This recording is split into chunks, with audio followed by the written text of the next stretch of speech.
let's talk about what's been leaked about his meeting with his father. Because, like you said, you were like, okay, that's fine. Meet your dad. That's good. Everybody should, you know, we want peace and we want peace everywhere. However, the tap is leaking. Here's what we know according to sources closest to the Sussex talking to Page Six here in the States. Harry was smiling ear to ear after seeing his dad, who he said was doing great.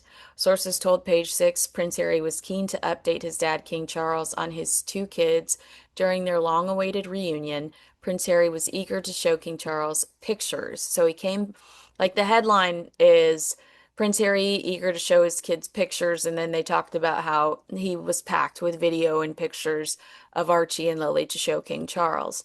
And according to Us Weekly, and just a friendly reminder that when Meghan Markle and Harry did not like what the Hollywood Reporter said about Meghan, they gave their employees permission to talk to Us Weekly magazine and to try to, dismiss all of the allegations the Hollywood Reporter made about Meghan Markle being difficult to work with and a bully. So Us Weekly has this exclusive that Harry wrote a handwritten letter earlier this year expressing his desire to reconnect with his father.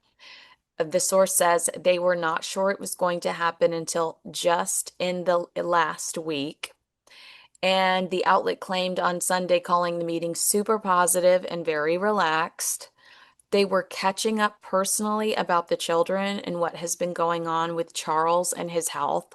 I highly doubt the king was too open with Harry about what's going on with him health-wise because Harry clearly can't keep his freaking mouth shut. They were reportedly, get your gag reflex ready here, hugs and tears. Hugs and tears. And the mood was genuine and positive. The insider added, they shared a long hug when they first saw each other. Harry started crying because he's a you-know-what. Harry started crying, according to Harry's sources, and it was very Oh, emotional for both of them. They really missed each other, says the source. It was chosen because it was this where they met, Clarence House. It was chosen because it was an intimate, less formal atmosphere compared to Buckingham Palace. They wanted an intimate setting to ease back into their personal connection without any pressure. pause, compose, reach for sick bucket, and here we go. I mean, I'm afraid he's where's that come from? The only way that's come from, the king's not going to say that to anybody. Yeah, Harry cried when he saw me. No. No, no, I mean that they don't do anything. There's only one way that if there's anything that's come out, it's probably it's they've gone and bleating to someone. They've probably given a version and say a version. They've probably embellished it. Yes. I mean, I'm sure they did hug because that's what when you see your father. Yeah. Well, I don't stiff up a lip. Doesn't. Some of us of a generation where you didn't have a lot of that around, but don't feel sorry for me. But it's I just the hug way you. it I was. hug you when It I was a see you.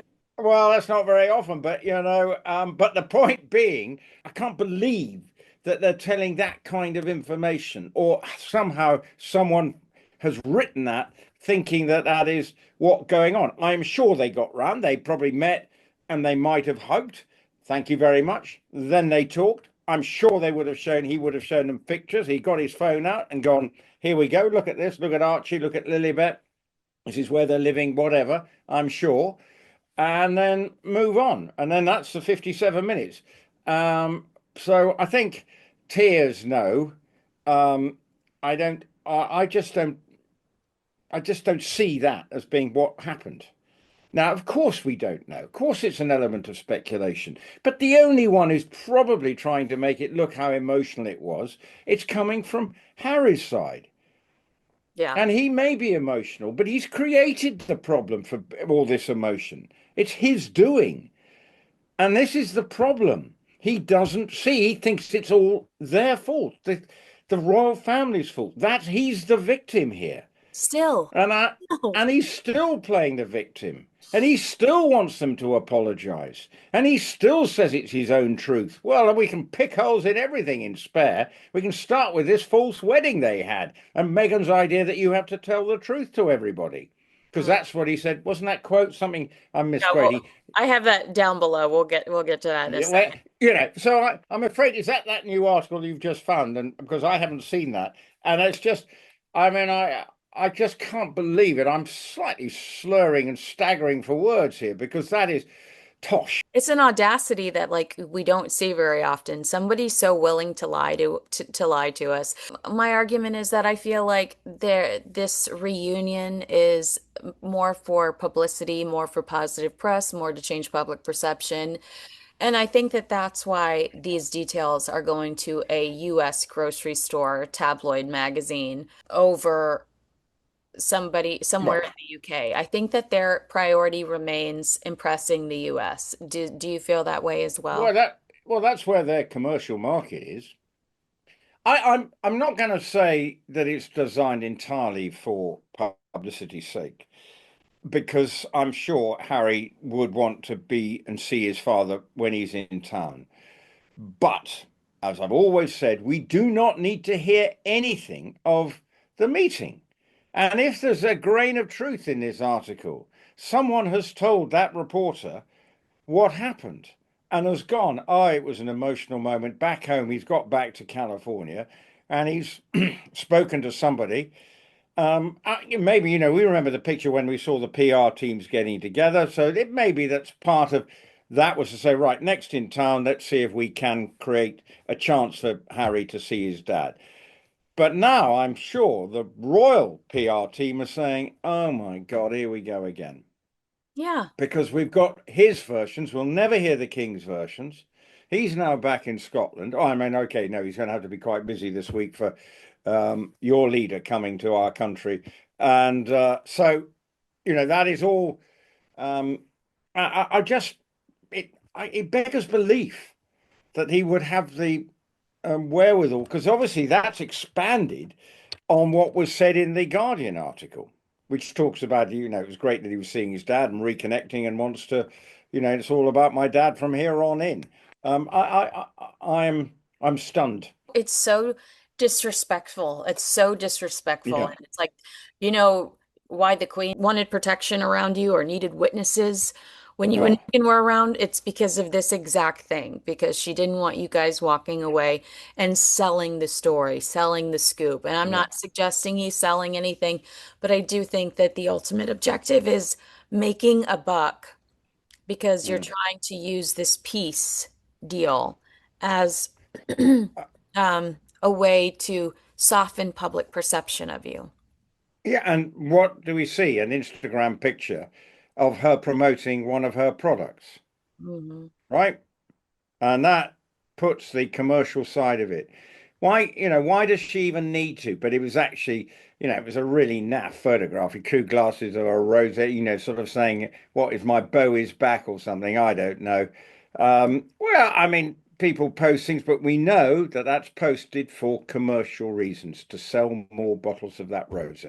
Whole thing is staged, managed to create Brand Sussex look like they're the center of the piece again when they 100%. haven't been, because they've had all these negative, well, she's had negative vibes from her latest season two of with Dross from Meghan, or whatever it's called. I'm trying to expunge it from my memory, but I have to say, it's frustrating because you really do want the family to get back together again. But this, from William's perspective, and he was on his sort of PR mission last week of doing stuff.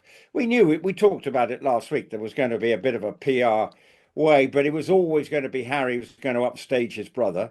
But William has just had to take that in his stride and go, right, I'm doing my thing. I'm doing the homeless thing. I've done other things. And Kate, we seem to be taking more time worrying about well, there seemed to be a lot of response of just how brilliant she was at tying her hair in a bun, as if that was the greatest thing that ever happened. I still had people messaging me, like people that I thought would be above this conversation, messaging Mm. me, asking me if she had hair extensions or if she was wearing a halo top.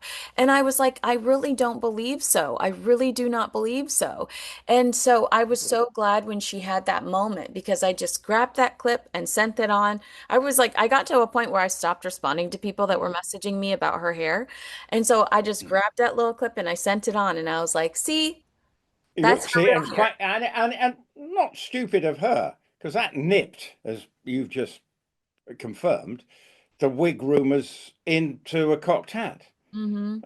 Because I'm not sure you can probably do that with a wig, can you? Well, it would sort of move around, wouldn't it? Yeah, I think it would jeopardize the placement, and if you Yeah, have extensions, it would be harder to do that, and you might yeah, pull them out. But yeah, and then but we just saw a yeah. lot.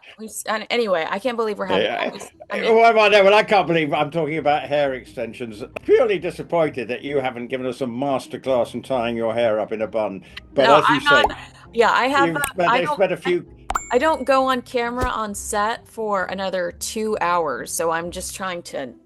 I don't want to mess up this hair that I paid for.